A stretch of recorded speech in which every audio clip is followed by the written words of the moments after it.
En el programa anterior y dentro de la serie Vidas académicas en Ingeniería Industrial nos visitaba Emilio Bautista Paz, catedrático de la Escuela Técnica Superior de Ingenieros Industriales de la Universidad Politécnica de Madrid.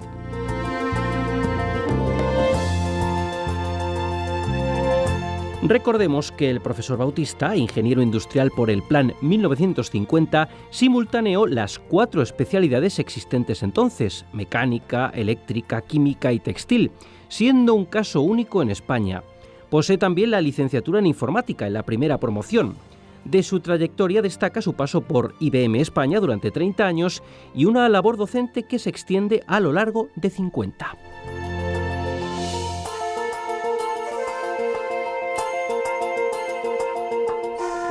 Hoy vamos a conocer algunos detalles más de esa intensa trayectoria en este segundo programa, que de nuevo cuenta con el profesor Emilio Bautista Paz y el catedrático de Proyectos de Ingeniería de la Escuela de Ingenieros Industriales de la UNED, Miguel Ángel Sebastián, al que ya escuchamos. De nuevo estamos con el profesor don Emilio Bautista Paz. El profesor Bautista, en el primer programa de Vidas Académicas, nos ha ido contando algunos retazos de su formación académica, de su paso por la Escuela de Industriales de Madrid, sus primeros pasos como profesor, su proyecto fin de carrera, su doctorado.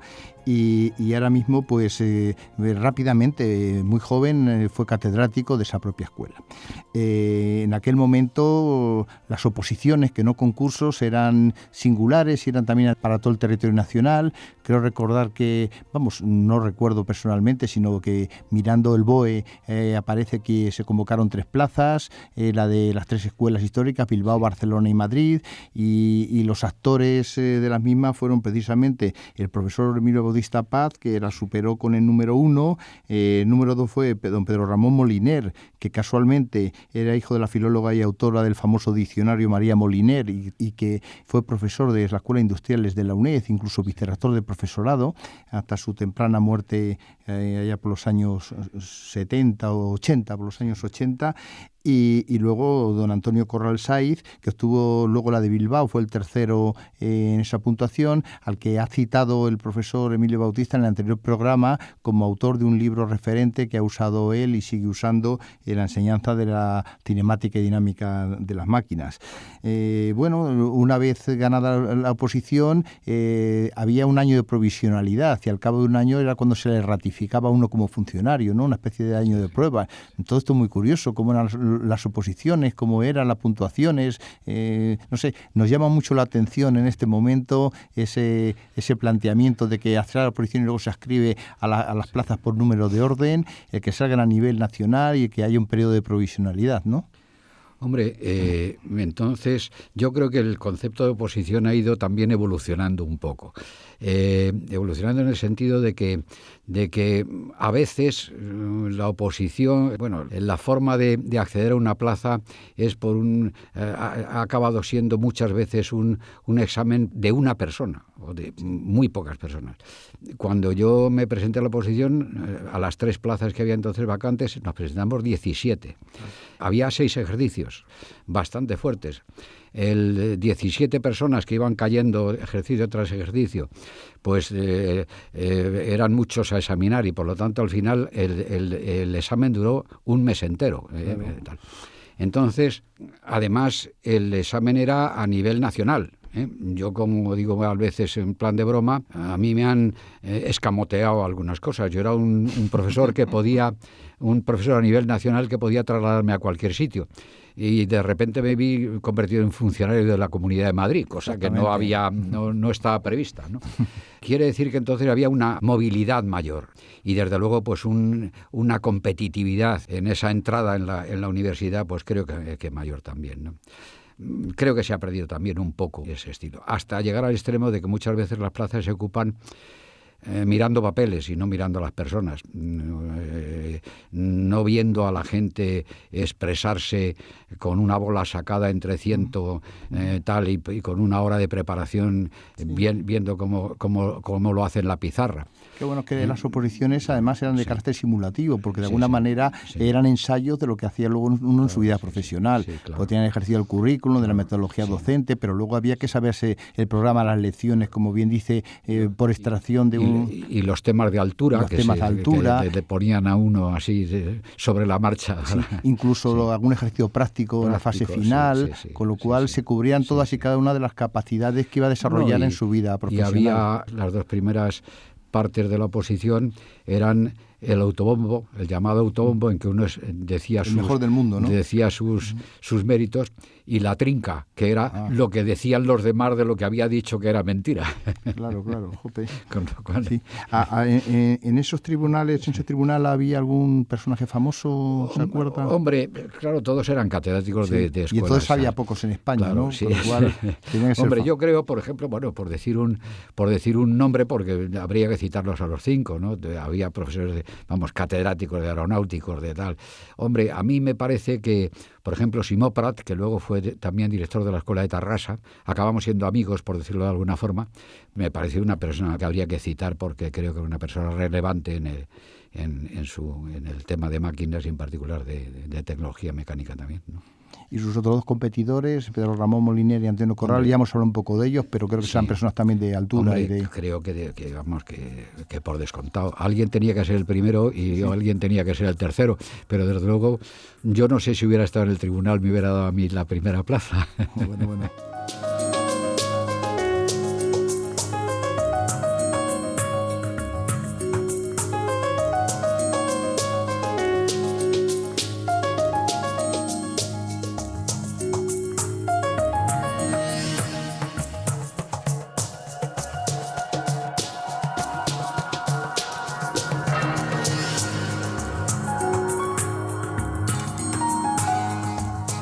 Bueno, hemos visto que ya tiene la cátedra, pero sin embargo usted desarrolla en la Escuela Industrial de Madrid otro tipo de actividades, compaginándolas con la actividad empresarial, algo que entonces era muy común y que pasado un momento pues ya está siendo más escaso. Yo creo que podía haber un enriquecimiento mutuo en compaginar actividades punteras en la industria con actividades punteras en la propia escuela, e incluso luego es director de la propia Escuela de Ingenieros Industriales. No sé lo que puede aportar la gestión también en nuestro mundo universitario, o si es una lacra o si es un enriquecimiento. ¿Cuál es su experiencia? Hombre, yo nada más acabar la carrera tuve la oportunidad de entrar de nuevas en una, como comentaba también antes, en un área nueva. Entonces, ya digo, ni se empleaba la palabra informática siquiera, ni las siglas de IBM eran conocidas, pues tuve la oportunidad de entrar en IBM. Era una época, yo creo que en todas las épocas ha habido la preocupación por la dificultad del empleo. Entonces yo recuerdo que había hecho algunos cursillos adicionales o algunos máster que diríamos ahora adicionales durante la carrera, precisamente para tener ventajas diferenciales respecto a otros y tal. Me acuerdo que hice un curso de quelatometría, nada menos, porque así tenía más oportunidades y tal. No, teníamos la idea de que íbamos a tener dificultades para colocarnos. Yo tuve la suerte de colocarme en IBM, y otra de las cosas que me gusta comentar es que yo hice las 4 especialidades, como decíamos antes, para poder trabajar en cualquiera de los sectores industriales, ¿no? A veces se dice, ¿para qué he estudiado yo tal cosa? Oigo decir a gente, yo estudié muchas cosas que no me han servido para nada. Yo en IBM al poco tiempo me tocó trabajar y luego dirigir un departamento de aplicaciones industriales, precisamente de la informática a la industria. Seguramente por eso yo a veces he repasado las asignaturas que he cursado en la carrera y creo que no hay ninguna que no haya utilizado. Hay gente que dice que hay muchas asignaturas que no ha utilizado. Yo realmente creo que he tenido que utilizar todas para aplicar la informática a distintos sectores industriales, ¿no? ¿Algún reto, algún logro como director de la escuela? ¿O cómo se vivía entonces ser director de escuela en un periodo posiblemente político y socialmente tan complicado? El reto fundamental era mantener la escuela a un determinado nivel, porque yo creo que en aquella época quizá los políticos se aprovecharon demasiado de la universidad con fines políticos, es decir, las huelgas eran habituales, las asonadas eran habituales. Yo no estoy contando una película cuando digo que más de una vez han pegado una patada a la puerta del director para entrar ahí chillando. Eran cosas habituales, ¿no? Entonces, pues fue unos momentos difíciles. El profesor Puente, por ejemplo, que fue anterior a mí en la dirección, pues creo que ha tenido el valor fundamental de que supo mantener lo que era una escuela desde el punto de vista organizativo, etcétera, etcétera, y de orden, y al mismo tiempo seguir siendo un extraordinario científico. Yo me conformé con intentar mantener un orden, no puedo presumir de otra cosa, ¿no? Pero quizá el problema era eso, mantenerse aislado de todo ese, que aquello siguiera funcionando como debía funcionar desde el punto de vista docente, era verdaderamente difícil. Y yo creo que muchas de las facultades y escuelas no supieron mantener ese orden, ¿no? Estamos hablando de los últimos años 70, ¿no? Sí, claro. A mí me eligieron el año que murió Franco. Pues sí. Y digo que me eligieron porque no me presenté. Ah, bueno. El año que acabé yo la carrera. Sí.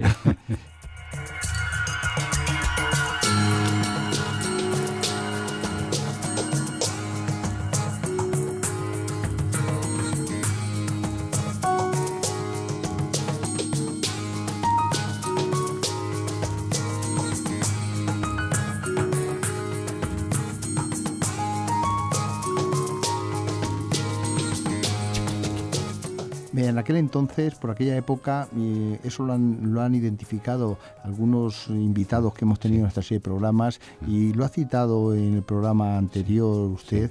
Hubo un cierto cambio sociológico, posiblemente motivado por esa experiencia del profesor Puente en Alemania, de hacer un cambio, crear laboratorios, crear grupos de investigación.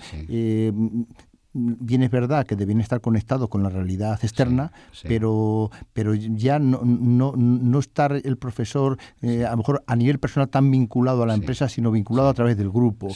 ¿Cómo ve ese cambio? ¿Qué ejemplos puede haber significativos en la escuela? ¿Cuál es la repercusión? Yo creo que eso ha cambiado drásticamente, y además para bien. Es decir, que quede claro que aunque luego ponga algún inconveniente, que me parece que el cambio ha sido positivo. Ahora, como todo en esta vida, pues tiene riesgos de exageración. Creo que el riesgo de dedicarse demasiado, no digo dedicarse a la ciencia, sino dedicarse demasiado a la ciencia, siendo profesor universitario, pues implica unos riesgos importantes, ¿no? Hay veces que uno piensa, viendo compañeros y viendo el tipo de actividad que se desarrolla en la escuela, pues que mucha gente, su verdadera vocación era el Consejo Superior de Investigaciones Científicas, o el Departamento de Investigación de Repsol. Y si eso le hace desatender, si eso le hace desatender sus obligaciones docentes y sus obligaciones de gestión, pues lo está haciendo mal, ¿no? Y creo que hay ese riesgo. Entre otras cosas porque la forma de evaluación que se ha ido haciendo habitual en este momento no evalúa demasiado, por decir, y ahí sí que soy conservador, porque desde luego no evalúa en absoluto muchas veces, o casi se podría decir, la labor docente. Y sin embargo evalúa demasiado la labor investigadora. No es que haya que olvidarla, pero cuando se exagera una parte más que otra, pues se corren riesgos. Se corren riesgos. Claro. Bueno, realmente usted en mi vida personal ha influido en varias etapas. Entre ellas, pues bueno, era director de la escuela cuando yo hice el doctorado, fue el presidente de mi tribunal de tesis, e incluso luego tuvimos una aventura juntos, en mi caso circunstancial, en la suya más importante, en algo paralelo a la actividad en la escuela, que es la Asociación Española de Ingeniería Mecánica, de la cual fue fundador, primer presidente posiblemente, y yo durante 2 años fui el secretario de la la asociación. ¿Cómo ve este tipo de herramientas paralelas a la propia estructura universitaria para defender o para representar o para avanzar en una determinada especialidad? Hombre, yo creo que eso, desde luego, se echaba de menos también en este país. Es decir, había asociaciones de tipo corporativo, como los colegios, pero claro, que no representaban demasiado la parte, llamémosle, académica o técnica, ¿no? Y que hubo que crearlas. Se crearon una serie de asociaciones. También se crearon asociaciones a nivel internacional, como la Federación Iberoamericana de Ingeniería Mecánica, etcétera, etcétera. Claro, el objetivo es precisamente, como cada vez empezamos a separarnos más las distintas escuelas, empezamos a depender hasta de distintas autonomías, se proliferaron demasiado. Como también me gusta comentar, yo creo que proliferar tanto como han proliferado las escuelas de ingeniería en todas partes, y al mismo tiempo que haya una universidad a distancia, tienen poco sentido. Habría que racionalizar todo esto. Los medios, la oferta, en este momento, yo decía antes que yo nací en una provincia en que no se podía ser nada más que maestro y cura. Ahora se puede ser de todo en cualquier provincia de España. Pero eso significa una atomización de personas que no es bueno. No es posible que 3 personas aisladas en Cuenca, por no decir una provincia que no sea la mía, puedan hacer algo serio. O sea, sinceramente, pero ni en ingeniería ni nada. Hace falta una masa crítica. Y eso se ha atomizado demasiado, ¿no? Entonces, pues, yo creo que eso evidentemente necesita racionalizarse.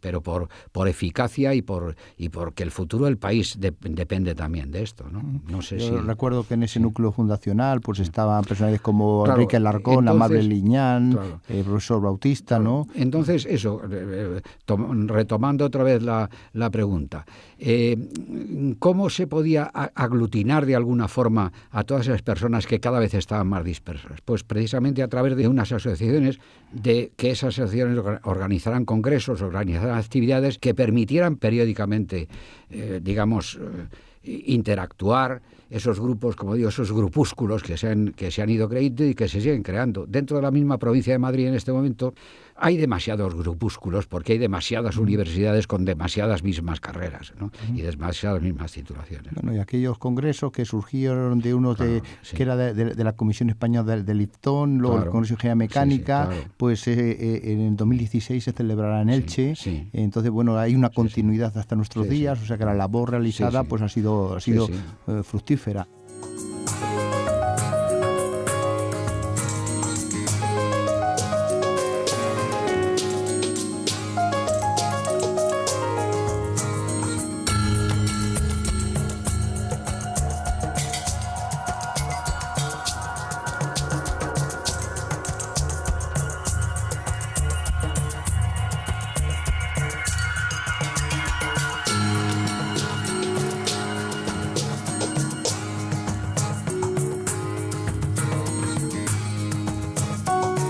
También al hilo de la pregunta anterior, comentaba el tema de la Federación Iberoamericana, y yo creo, profesor, que una de sus grandes vocaciones personales o retos personales ha sido la vinculación con Iberoamérica en el campo de la ingeniería mecánica. Hombre, ¿no? Yo creo que hay que tener en cuenta al mundo anglosajón y a los otros mundos a las otras culturas europeas y internacionales. Pero quizá hemos tenido el defecto de no haber sabido aglutinar los países que no están en esas culturas, ¿no? Es curioso que, por ejemplo, nuestras federaciones y asociaciones han incluido Italia. Siempre. Los italianos se han incluido con nosotros, porque también echan un poco de menos esa misma situación, ¿no?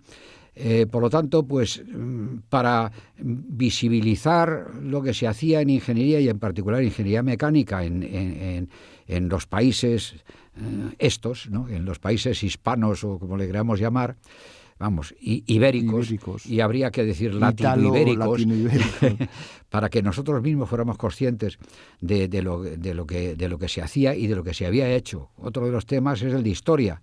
La historia de la ingeniería la estamos escribiendo ahora, la historia de la ingeniería española, y cuando empieza uno a descubrir las cosas que se hicieron, pues evidentemente, si la lengua es compañera del imperio, como decía Nebrija, la técnica es siempre compañera del imperio, y no se mantiene un imperio de 300 años si no se tiene una técnica mejor que las de los demás, ¿no? Es un tema que sí que me interesaba, porque realmente se pone siempre como paradigma... Sí.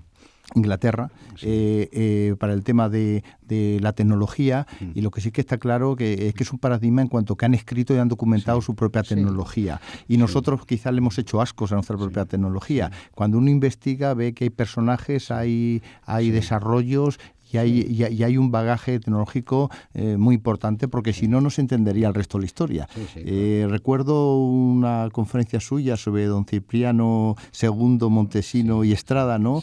Que creo que es un personaje muy interesante de nuestra primera escuela industriales allá por 1800, toda la segunda mitad del siglo XIX, y yo creo que es un precursor de la teoría de las máquinas importante, ¿no, profesor? Sí. Hombre, en los últimos siglos, cuando ya entre otras cosas aparecen las escuelas o los estudios de ingeniería y tal, fundamentalmente, inicialmente en Francia y luego se extendieron a otros sitios, los primeros libros sistemáticos de máquinas son casualmente, entre otros de Betancourt, un español, etcétera, etcétera, y Cipriano Montesinos igual. Es decir, no estuvimos precisamente aislados o recibimos de fuera ese tipo de conocimiento, sino que se crearon esos conocimientos.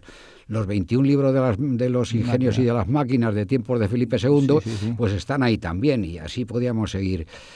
Tal. Lo que pasa es que nosotros creo que somos un pueblo o una cultura, si la extendemos a Iberoamérica y a otros sitios, pues que nos solemos en la siguiente generación olvidar siempre el anterior. No sabemos darle importancia, o quizá intentamos quitarle la importancia que tienen a las generaciones anteriores. Curiosamente este año, a principio de año, un compañero de la UNED, catedrático de Filología Inglesa, que está suscrito a la prensa inglesa, como no puede ser de otra manera, me mandó una reseña que la primera actividad que hace la corona británica al comienzo del año es dar un premio de carácter tecnológico ingenieril, presidido por el príncipe de Gales. Era la primera, casi el año civil se comienza con un reconocimiento al desarrollo tecnológico, cosa impensable en la cultura de nuestro país. Y eso marca una tendencia y marca una sensibilidad sobre esos temas.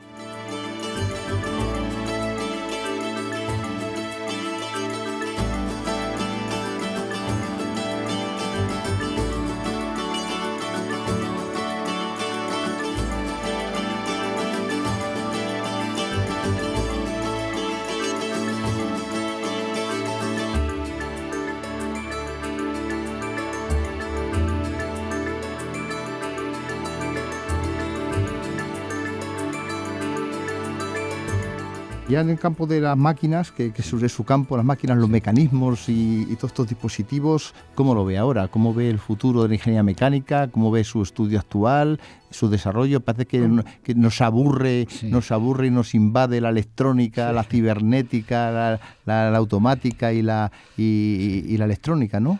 Hombre, se pueden hacer comentarios de muchos puntos de vista, ¿no? Desde el punto de vista de importancia del sector y de importancia numérica de los profesionales que se colocan en ese sector, pues yo creo que se ha mantenido siempre son de las especialidades, como comentábamos antes, de las ramas que se ha mantenido siempre con un número de alumnos y un número de egresados trabajando, pues bastante importante. Es decir, en ese sentido, pues yo animaría a los alumnos a que la especialidad mecánica pues la sigan considerando como una. ¿Y eso por qué?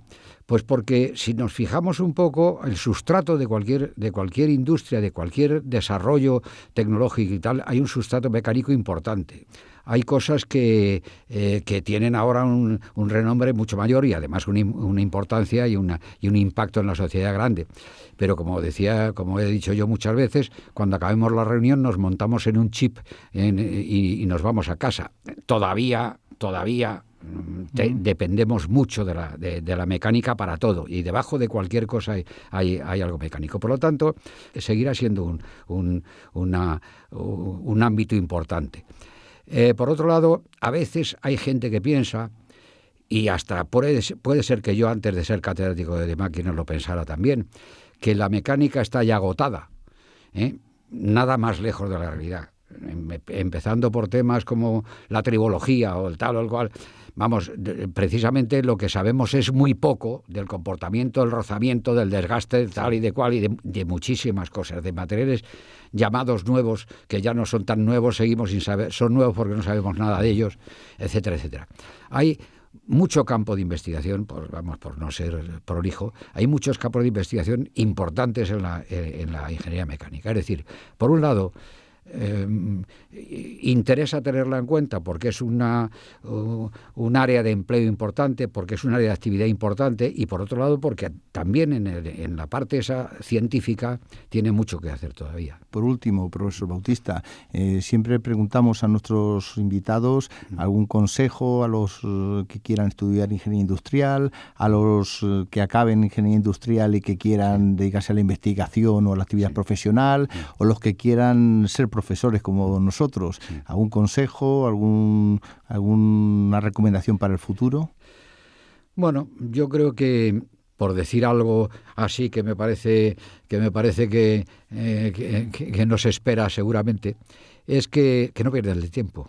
Es decir, el año tiene 8.000 y pico horas, de las cuales, si echamos cuenta de las que trabajamos cuando ya nos pagan un sueldo, etcétera, etcétera, pues no llegan a 2.000 ni muchísimo menos. Quedan muchas otras más. Si yo hice 4 especialidades mientras la gente hacía una, era porque aproveché las horas que quedaban. El hecho de ser demasiado monotema en unas cosas, pues creo que no es una postura inteligente. Hay muchas cosas que hacer y hay mucho tiempo para hacerlo. Y por lo tanto, pues que aprovechen el tiempo. De alguna manera combinar la ingeniería con las humanidades, con la vida social. Y por cierto, en ese aprovechamiento del tiempo hay un cauce llamado UNED, importante. Lo agradezco mucho, profesor. Muchas gracias, profesor Bautista, por estos 2 programas en Vidas Académicas, y muchas gracias por atender nuestra invitación. Muy bien, pues muchas gracias a vosotros.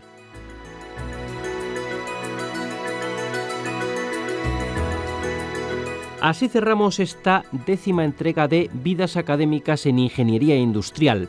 La serie completa está ya disponible en nuestros canales de internet, canal.uned.es, el espacio de la radio de la UNED en YouTube y los podcasts de Radio Televisión Española.